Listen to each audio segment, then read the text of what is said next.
Assalamualaikum warahmatullahi wabarakatuh. Perkenalkan, nama saya Muhammad Husni, NIM 2015035. Baiklah, di sini saya bertujuan untuk membuat video tentang kisah Nabi Ibrahim.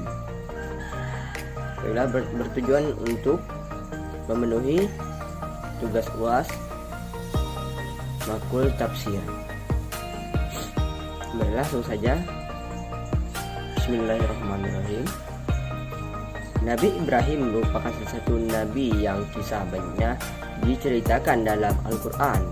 Mulai dari bagaimana Nabi Ibrahim menemukan Tuhan melawan kezaliman Raja Namrud, hingga kisahnya dengan kedua anak, yakni Ismail dan Ishak. Pada zaman Nabi Ibrahim terciptalah patung berhala paling besar dan menghancurkan semua berhala yang telah Namrud dengan menggunakan kapak. Saking marahnya kepada Nabi Ibrahim, para pengikut raja menyuruh untuk mengumpulkan kayu bakar dan sebuah bangunan untuk membakar Nabi Ibrahim.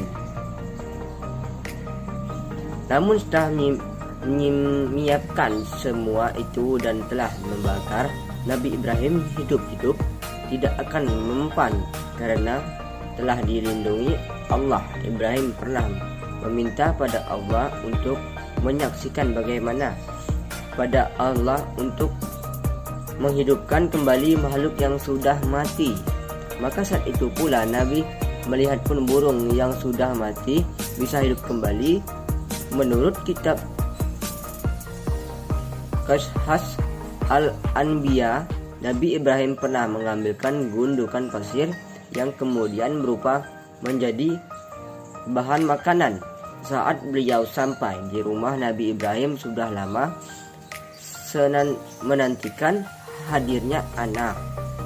Di saat usia 99 tahun, Allah menjawab segala doanya dengan kelahiran Ismail dan Ishak. Kedua putranya juga menjadi nabi dan menurunkan keturunan yang juga menjadi nabi. Karena itulah Nabi Ibrahim dijuluki sebagai Abdul Anbiya, yang berarti bapak para nabi. Mukjizat yang dimiliki oleh Nabi Ibrahim tetaplah hidup walaupun dibakar oleh Raja Namrud. Itulah bapaknya sendiri. Bisa menghidupkan burung yang sudah mati, mengubah pasir menjadi makanan, diberi anak oleh Allah ketika usia sudah senja.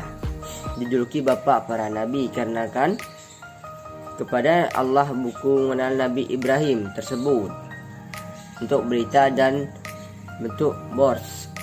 Salah satu kewajiban dunia yang terdapat di Mekah yaitu Ka'bah sampai saat ini masih ramai dikunjungi oleh umat muslim di seluruh dunia.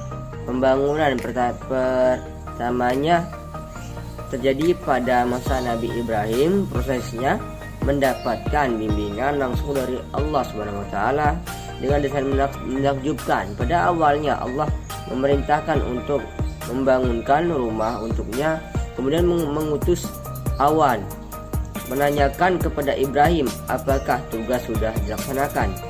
Setelah mendapatkan jawaban, Allah segera mendatangkan fondasi, lalu beliau serta putranya meninggalkan bangunan tersebut. Kisah menarik syiar berkorban untuk umat Islam. Hubungan pernikahan antara Nabi Ibrahim dan Siti Hajar membuat hatinya bersedih karena belum dikaruniai keturunan. Namun beliau tidak berpaku tangan, terus berdoa kepada Allah SWT sampai akhirnya dikaruniai Ismail. Namun ada faktanya mengejutkan yang akan dibahas berikutnya. Selang beberapa waktu setelah kelahiran Ismail, Allah SWT memerintahkan Ibrahim untuk memindahkan istri dan putranya ke kota Mekah. Ternyata terdapat rahasia di balik, yakni tempat tujuannya adalah lokasi di mana Ka'bah nantinya akan berdiri kokoh. Dahulu kota Mekah merupakan sebuah wilayah dengan panas yang terik dan tanah tandus. Hanya saja kenyataan pahit harus diterima bahwa beliau harus ditinggalkan bersama putranya oleh Ibrahim. Keyakinan kepada Allah SWT yang membuat mereka dapat bertahan dan memenuhi segala perintahnya.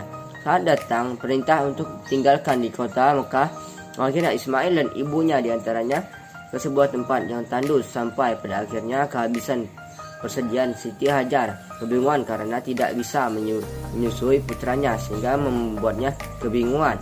Baiklah, sekian, terima kasih.